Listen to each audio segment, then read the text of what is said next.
ဒီနေ့တော့ဒီစာထုံးမှာရောက်ရှိနေပါတယ်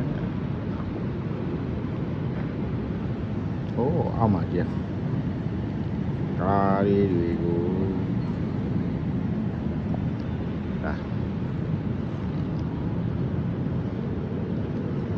ဟိုမှာစာထုံးယူလေးတွေကနေပါတယ်အရမ်းမှလည်းမိုက်နေပါတယ်မကျန်ဒီရက်သွားလာနေတာဟိုမှာ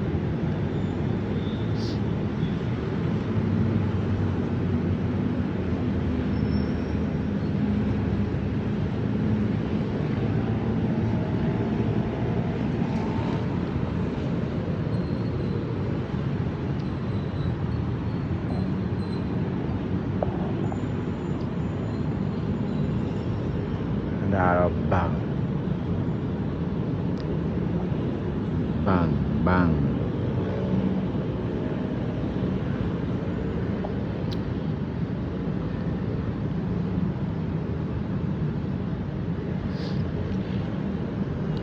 အေးကြာမိုးအုပ်လာနေပြီမိုးရွာတော့မယ်